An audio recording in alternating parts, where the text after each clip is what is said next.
El objetivo último de las terapias y tratamientos prescritos a un paciente crónico respiratorio es mejorar su calidad de vida. FENAER y los miembros de sus asociaciones, con su trabajo voluntario, persiguen lo mismo. Esa calidad de vida no depende solo de la mejora de los síntomas físicos. Resulta fundamental, además, conseguir un buen estado emocional. Es importante que el paciente pueda mantener una adecuada actividad social y familiar, que su enfermedad interfiera lo mínimo posible en sus relaciones afectivas y de pareja, y ello incluye disfrutar de una vida sexual satisfactoria. A menudo concedemos más importancia al estado físico que al estado de ánimo. Es probable que la persona afectada por una patología crónica piense, además, que no procede hablar con su médico de cómo se siente, de que ve su enfermedad como una cortapisa a la hora de relacionarse con los demás, o de su temor a que por culpa de ella, de la enfermedad, sea una persona menos querida o incluso rechazada. Y no digamos ya hablar de su sexualidad. Muy al contrario, la atención al paciente respiratorio debe incluir todos esos aspectos, y tanto el especialista como profesionales de la psicología y de la sexología pueden ser de gran ayuda para resolver dudas y temores y para recomendar técnicas y estrategias con las que mejorar esa parte clave de la calidad de vida. Y precisamente con profesionales vamos a hablar hoy de todo ello aquí en Date un Respiro.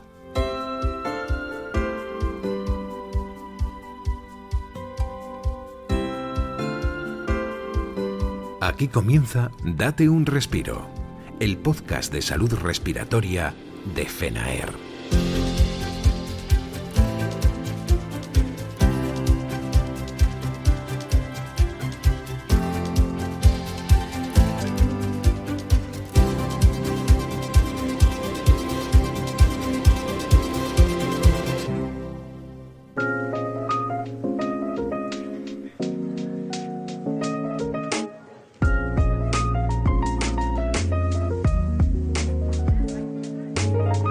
La dificultad para respirar somete a quien la padece a una situación de estrés que en muchos casos lleva a estados de ansiedad o de depresión.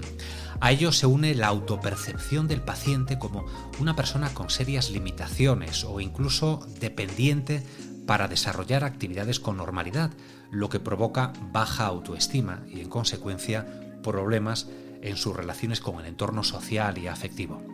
Si este es tu caso, tenemos una muy buena noticia. Es posible mejorar esa situación con la ayuda adecuada, eso sí, ayuda médica y profesional, pero también, desde luego, la ayuda de amigos, la familia, la pareja.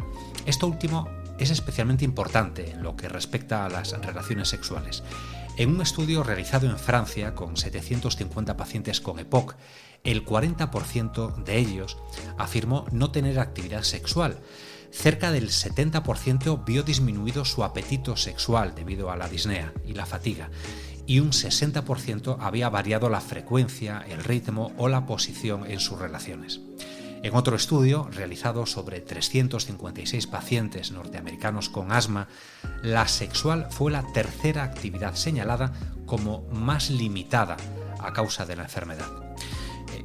¿Qué puede hacer el paciente para vencer los problemas emocionales derivados de su patología y mejorar sus relaciones afectivas? Y las personas de su entorno más próximo, ¿cómo pueden ayudar al paciente?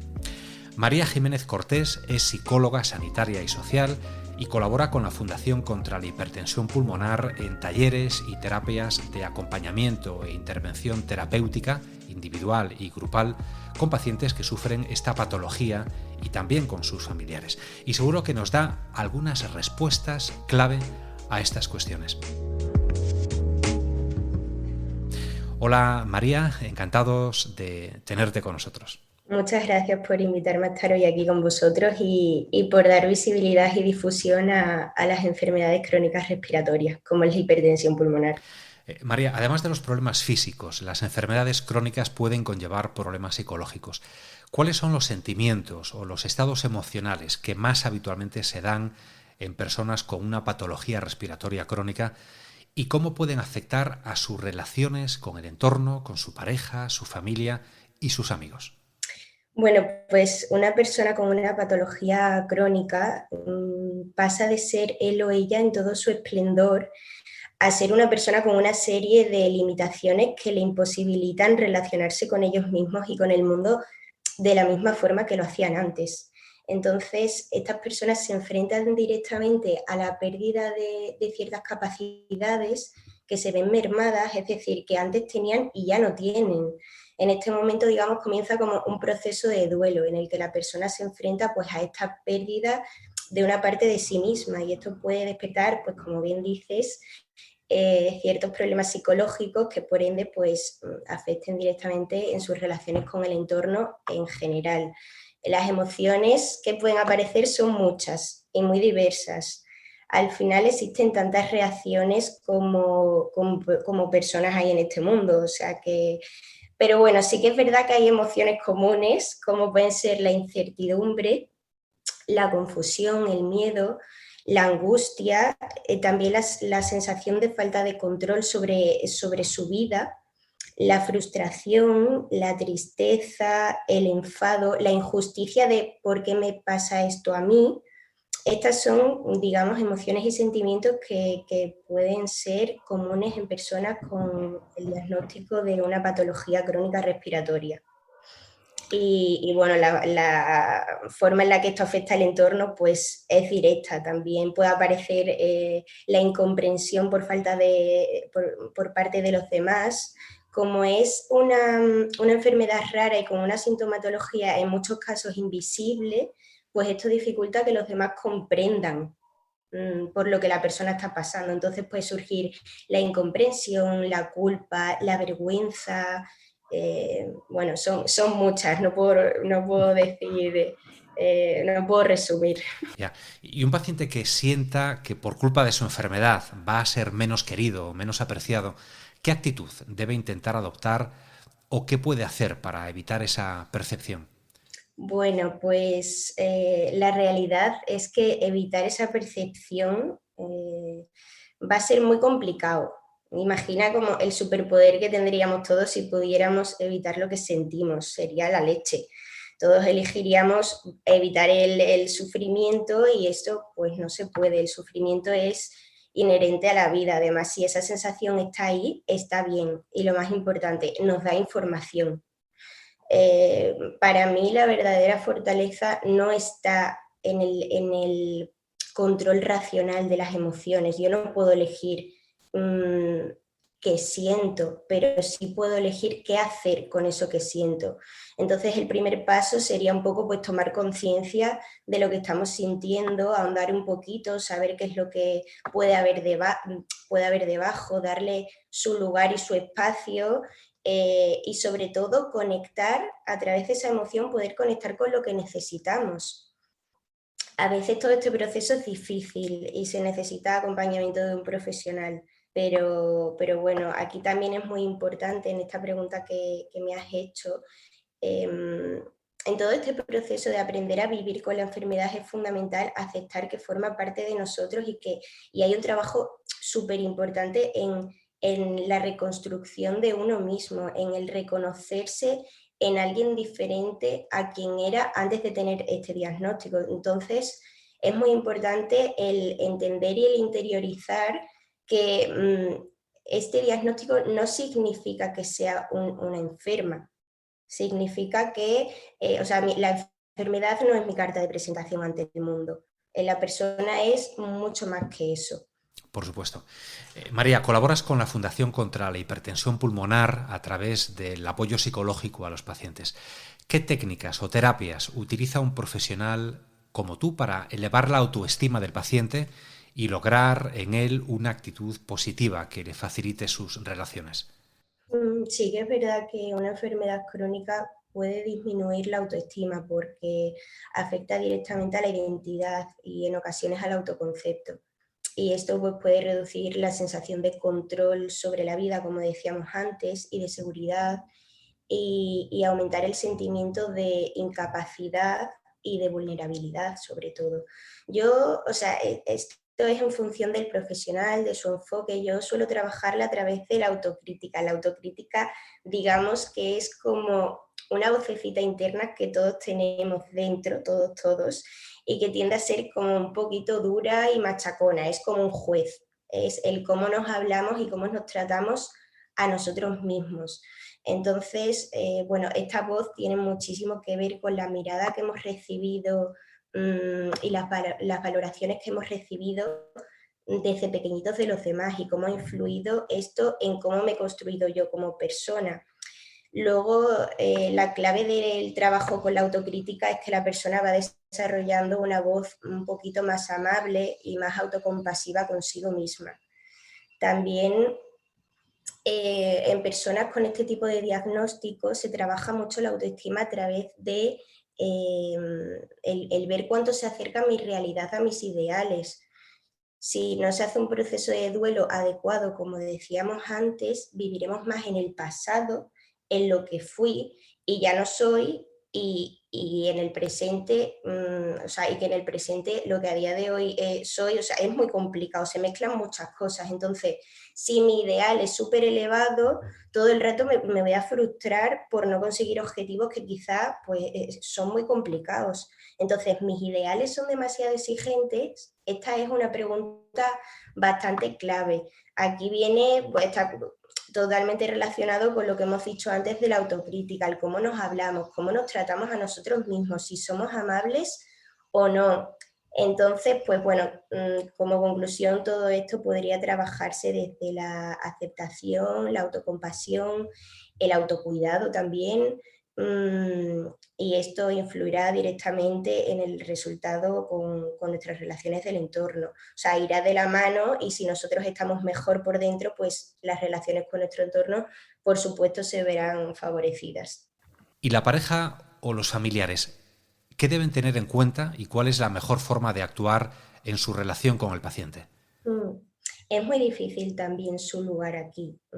Al final no solo sufre la persona que tiene la enfermedad, sino que es duro vivirlo desde fuera y aprender a convivir con ello. Lo más importante, diría, es el acompañamiento, pero en el sentido amplio de la palabra. O sea, por un lado, el acompañamiento con todo lo que tiene que ver con la enfermedad, lo físico. O sea, el afectado probablemente esté agotado de explicar qué es lo que le pasa por ser una enfermedad, pues en la mayoría de ocasiones con una sintomatología invisible, como hemos dicho antes. Entonces, animaría a la persona que está acompañando a educarse sobre la enfermedad, a informarse sobre ella, también que participe en la relación médico-paciente, porque bueno, siempre podrá ayudar seguramente con la medicación, con los efectos secundarios. Al final, crear equipo es lo más efectivo, que acompañe a citas cuando pueda sentirse nervioso, que preparen juntos dudas para resolver con los médicos, un poquito todo esto. Luego, por otra parte, también muy fundamental, le diría, pues acompañar desde lo emocional, el apoyo emocional, transmitir confianza a la persona, o sea, que sepa que no está sola, que puede contar con él o con ella. Acompañar día a día desde la comprensión y desde la amabilidad, o sea, es difícil saber por lo que una persona con una patología de este tipo está pasando, pero es fundamental la empatía en estos casos. El apoyo emocional implica poder hablar con alguien sobre las preocupaciones, el malestar, las molestias, los sentimientos negativos que puedan surgir, y supone ser escuchado, entendido, animado, cuidado. O sea, se considera además que, y ya conectando con la pregunta anterior que me has hecho, Luis, se considera que el soporte emocional contribuye a mejorar la autoestima y reducir los niveles de malestar emocional, porque permite esta expresión de sentimientos. Entonces, pues como consecuencia va a ir directamente relacionado con la mejora en las relaciones interpersonales.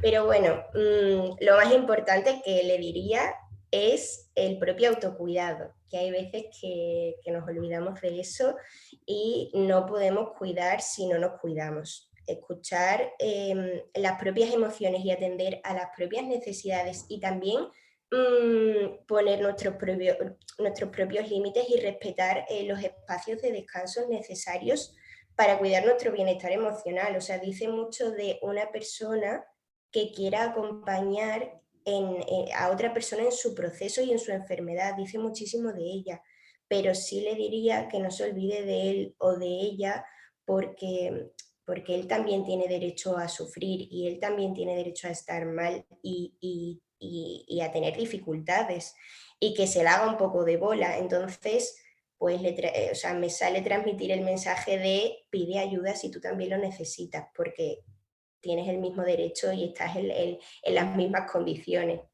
María, ojalá que podamos contar contigo muy pronto, de verdad, aquí en Date un Respiro. Muchísimas gracias. Muchas gracias, Luis. Gracias a vosotros.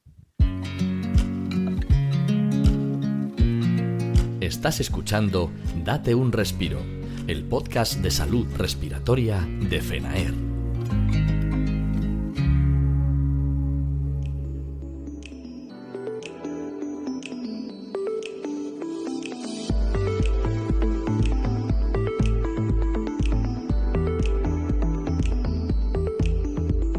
Interesantes recomendaciones, ¿verdad? Las que nos ha dejado nuestra invitada. Sentirse querido, comprendido y apoyado es básico para mejorar el estado emocional y para aumentar la autoestima.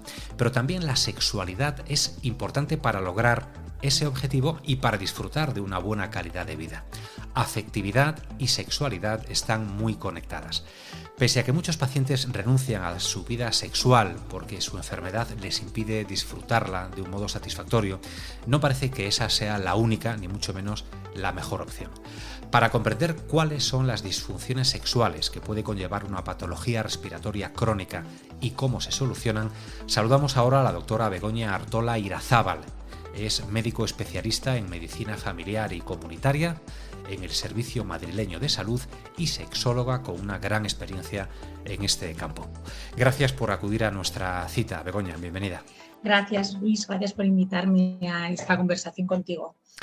Begoña, ¿una enfermedad respiratoria puede causar disfunciones sexuales tanto en hombres como en mujeres? ¿Y cuáles serían las más habituales?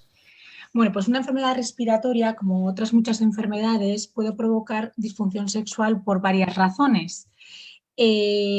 Primero, por los síntomas que puede provocar. Al final, las enfermedades respiratorias cursan con una disminución de la capacidad respiratoria, una sensación muy desagradable de falta de aire y luego una disminución de la capacidad de ejercicio que nos pueda afectar a la actividad sexual.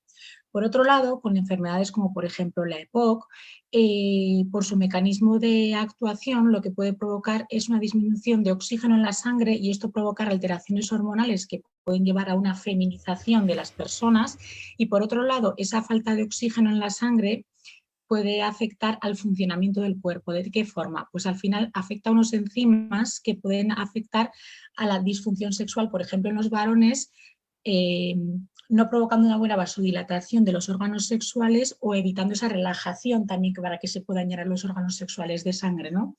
Luego, por otro lado, el paciente enfermo. Al final, el paciente enfermo es una persona que tiene una disminución de autoestima por la circunstancia que tiene y esto puede afectar a cómo se relaciona con otras personas. Y luego, como no, al final los tratamientos que damos los médicos, ¿no? Que pueden tener efectos secundarios. Dentro de las distintas disfunciones que pueden provocar, pues pueden afectar las diferentes fases de la respuesta sexual. Y dentro de esas fases, pues sobre todo a nivel de la disfunción eréctil y luego los trastornos en el deseo sexual. Las dificultades para disfrutar de una sexualidad satisfactoria se deben fundamentalmente al problema físico en sí que supone el no respirar bien o incluso a los tratamientos, o entran ahí también factores de tipo psicológico o emocional. Pues lo hablábamos antes, ¿no?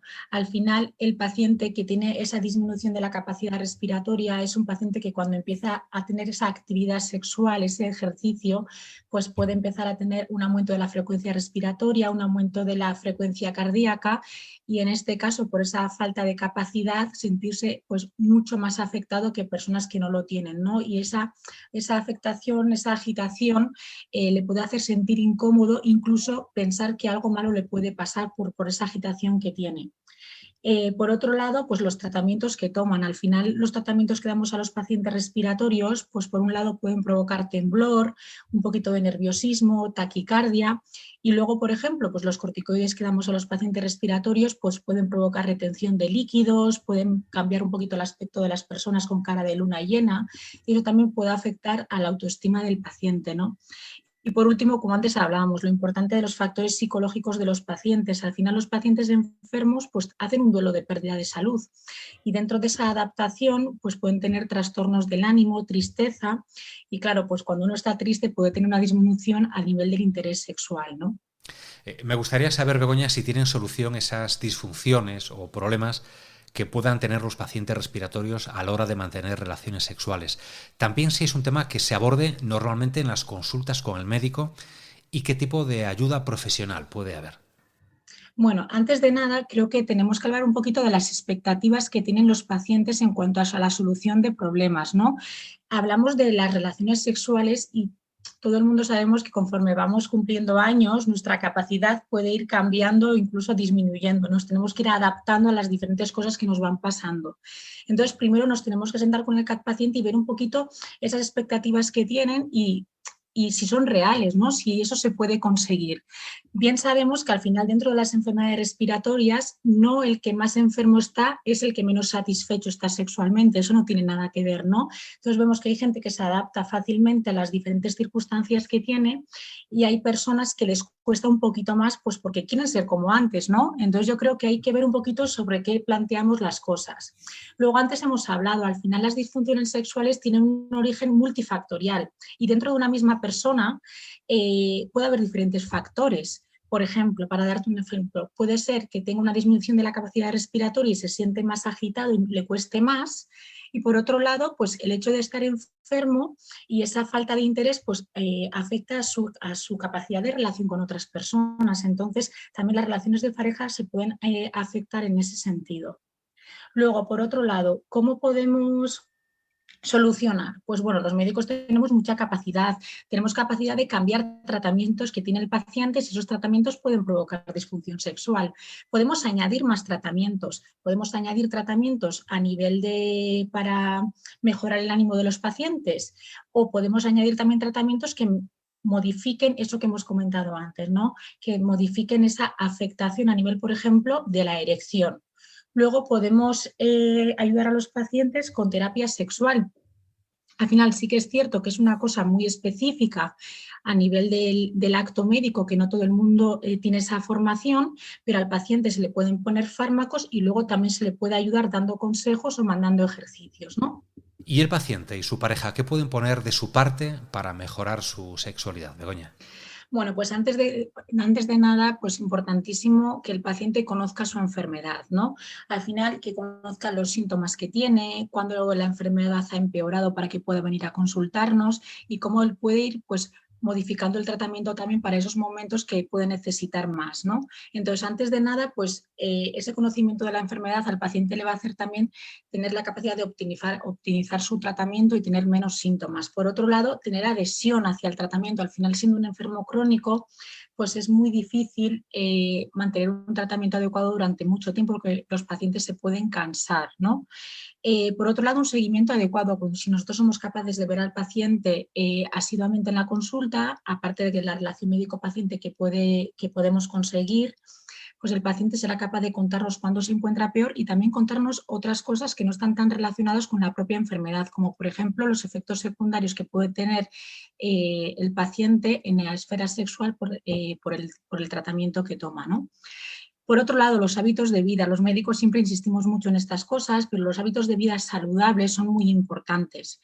Por un lado, en este caso, en enfermedades respiratorias, el tabaco, importantísimo, es fuente de disfunción sexual, por ejemplo, en la EPOC, pero también por enfermedades a nivel de los vasitos pequeños del cuerpo, ¿no? Luego, por otro lado, el tabaco también está muy relacionado con la salud bucodental y luego también con los olores. Al final, nosotros físicamente también nos tenemos que cuidar para gustarnos a nosotros mismos y a otras personas. Luego también muy importante la nutrición y también el ejercicio. Al final, tener una buena capacidad física, esa capacidad de hacer ejercicio es un alto predictor de una buena actividad sexual. Al final, la actividad sexual entraña ejercicio. Luego también la actitud de que el paciente tiene hacia sí mismo en cuanto a esos cambios corporales que tiene con la edad y con las diferentes enfermedades que pueden sufrir, ¿no? Al final hablarnos a nosotros mismos de forma más amable, pues no juzgarnos, no desafiarnos, disfrutar un poquito de ese proceso de la relación sexual, no tanto de la meta, sino del camino, que siempre decimos, ¿no? Focalizarnos en las sensaciones placenteras, no tanto en la genitalidad, y buscando unas nuevas formas de disfrutar, adaptándose a las nuevas circunstancias, tener imaginación. Y luego siempre, pues antes hemos hablado que en los pacientes que tienen enfermedades crónicas, muchas veces pues el paciente también se afecta a su relación de pareja, también por un cambio de rol del paciente que está enfermo, del cuidador. Entonces, mejorar la comunicación es muy importante. Entonces, siempre hablarnos desde el cariño, ¿no? Hablándonos desde las dificultades que tenemos, de las necesidades y llegando con nuestra pareja sexual, en este caso, pues a unos acuerdos donde las dos personas nos sintamos a gusto. Y luego, muy importante, ver a la otra persona como una persona que disfruta y una persona que nos puede hacer disfrutar. Y por último, pues buscar ayuda médica si necesitamos, bien modificando el tratamiento, con nuevos tratamientos y luego con terapia sexual que al final nos puede ayudar mediante ejercicios, con un cambio de actitud o generando pues esa mejoría de la relación de pareja que en un momento dado por esa enfermedad crónica se puede haber sentido dificultades, pues para intentar mejorarlo. Pues Begoña Artola, ha sido un placer. Muchísimas gracias por esta conversación. Nada, muchas gracias a ti y muchas gracias a FENAER.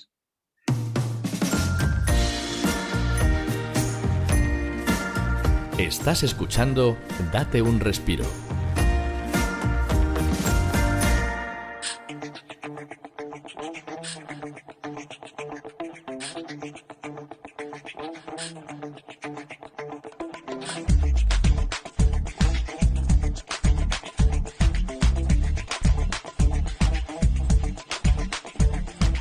Ya lo has escuchado, es posible mejorar tu vida afectiva y sexual por mucho que tu enfermedad quiera impedirlo.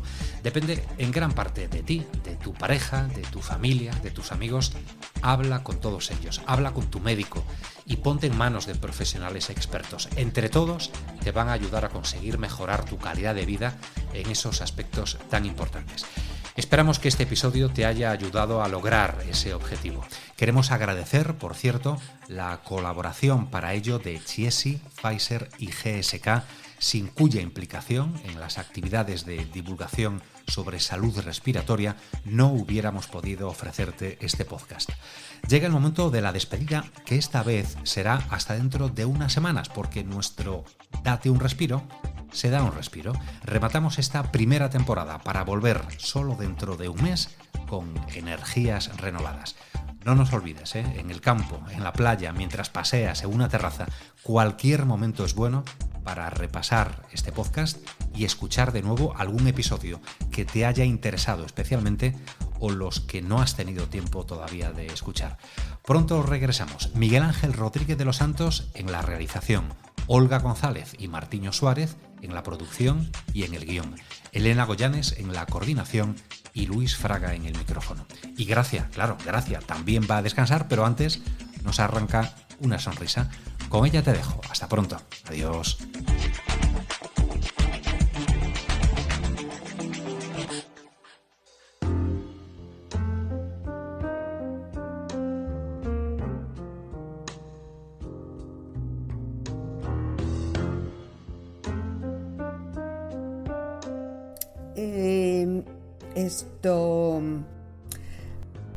Es que quería hablarte de un tema que, es que yo soy muy pudorosa para estas cosas, pero mira, te lo voy a comentar, porque es que es algo que me preocupa hace tiempo y yo tengo que contárselo a alguien. Verás, es que mi vida íntima, ya sabes a qué me refiero, pues lleva un tiempo que va de mal en peor, que está más en secano que en regadío, vaya. Y yo sé que mi enfermedad tiene mucho que ver. Aunque bueno, ya la cosa empezó a flojear antes, ¿eh? Y cuando digo antes, quiero decir antes. Vamos, desde que nació el niño. Y sobre todo cuando la criatura empezó a andar y a moverse de manera más o menos independiente. Que no hay mejor sonido para romper un momento íntimo que un «Mami, ¿puedo dormir aquí contigo?» salido de encima mismo de tu cama.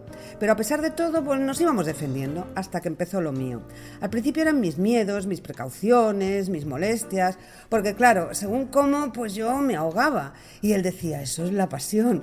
Y yo le contestaba, pues va a ser que no, va a ser la disnea. Y eso, hay que reconocerlo, pues es muy poco romántico.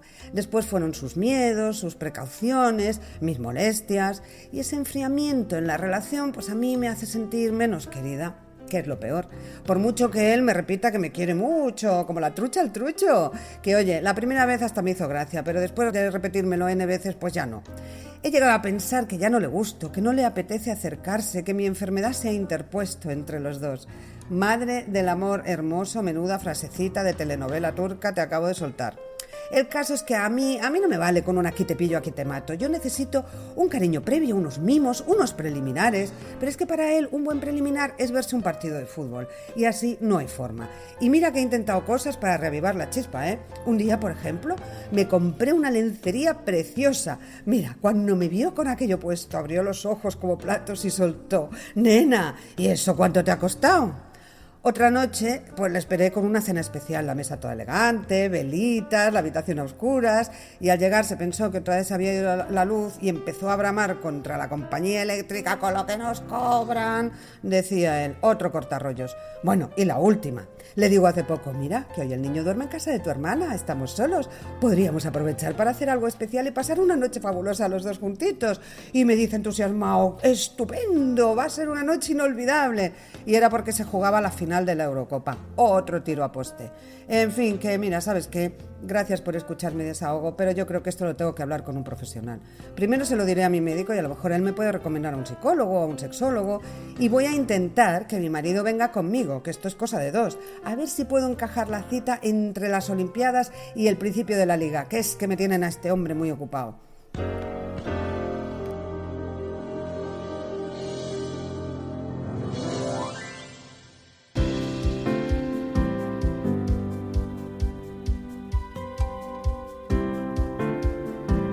Hasta aquí, Date un respiro. Recuerda que puedes mandarnos mensajes de audio de WhatsApp al teléfono 624-201-909 y dejarnos tus sugerencias o preguntas. Date un respiro, el podcast de salud respiratoria de FENAER.